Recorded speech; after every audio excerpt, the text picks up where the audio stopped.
Assalamualaikum anak-anak. Yuk kita belajar tematik tema 7 kelas 3 SD. Subtema 4, pembelajaran keempat, mulai halaman 191 sampai halaman 197. Support channel ini terus ya. Apakah kamu pernah naik kereta api seperti Udin? Atau naik perahu seperti Beni? Kereta adalah salah satu kendaraan darat yang digemari. Apakah kamu tahu jenis kendaraan darat lainnya? Bagaimana dengan kendaraan air dan udara? Ayo kita pelajari bersama-sama. Alat transportasi. Kakek Udin bercerita tentang bermacam-macam alat transportasi. Kita membutuhkan alat transportasi untuk bepergian. Alat transportasi dapat mempercepat perjalanan kita. Alat transportasi darat digunakan hampir semua orang. Alat transportasi darat ada yang berjalan di jalan raya dan di atas rel. Mobil dan motor adalah alat transportasi yang berjalan di jalan raya. Kereta adalah alat transportasi yang berjalan di atas rel. Kita menggunakan alat transportasi darat untuk jarak dekat dan jauh.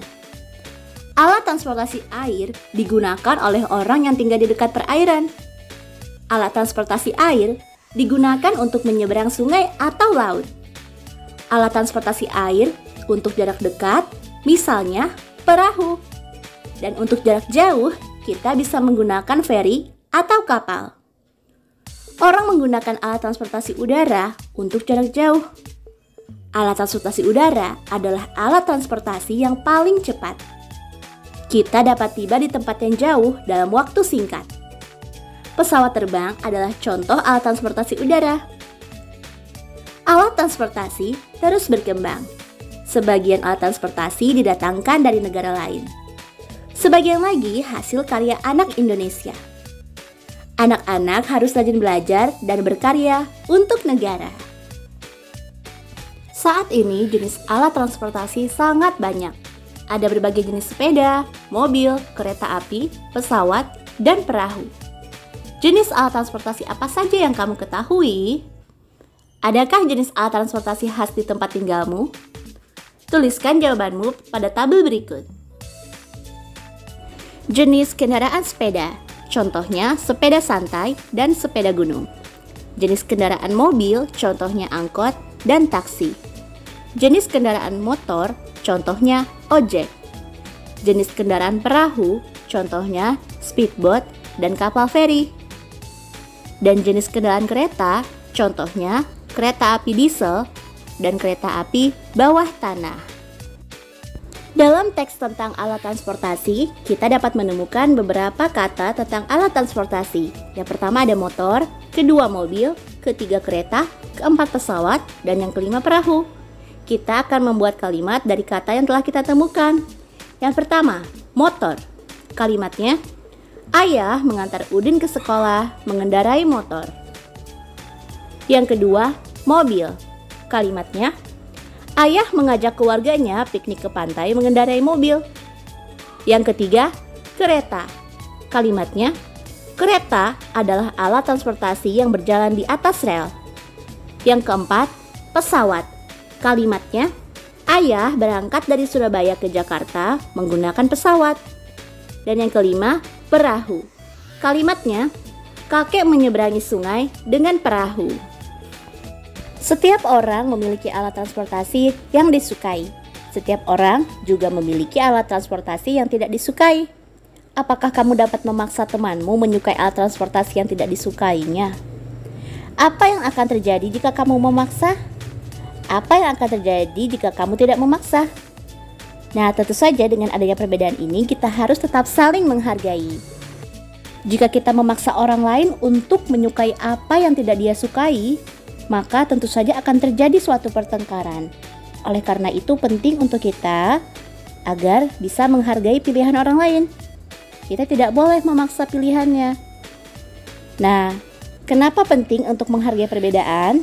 Karena dengan menghargai perbedaan yang ada, mulai dari suku, budaya, agama, derajat, pekerjaan, dan lain sebagainya, maka ini menjadi cara yang baik untuk menciptakan persatuan yang tetap utuh. Meski ada banyak perbedaan dalam bangsa Indonesia. Udin menyampaikan perasaannya kepada kakek.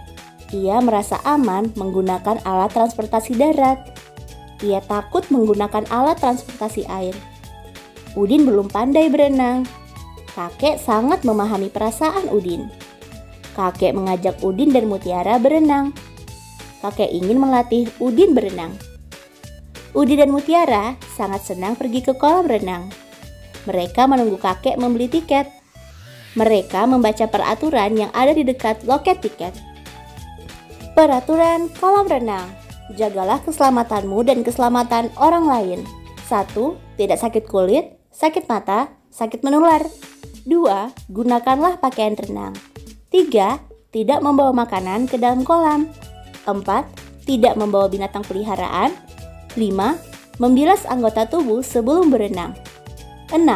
Tidak meludah dan buang air kecil di dalam kolam. 7. Tidak memakai alas kaki ke dalam area kolam. 8. Tidak berlarian di tepi kolam. 9. Tidak melompat ke dalam kolam. Dan 10. Tidak bermain-main di dalam kolam. Kakek sangat senang bahwa Udin dan Mutiara membaca peraturan kolam renang. Kakek berpesan agar Udin dan Mutiara menaati peraturan itu. Dengan menaati peraturan di kolam renang, kita sudah menjaga keselamatan diri dan orang lain. Amati peraturan-peraturan itu. Yang pertama dikatakan, tidak sakit kulit, sakit mata, sakit menular. Karena orang yang sakit dapat menularkan penyakit melalui air kepada orang lain, sehingga itu dapat membahayakan keselamatan orang lain. Yang kedua, gunakanlah pakaian renang. Pakaian renang dibuat dengan tujuan untuk mempermudah gerakan renang. Yang ketiga, tidak membawa makanan ke dalam kolam.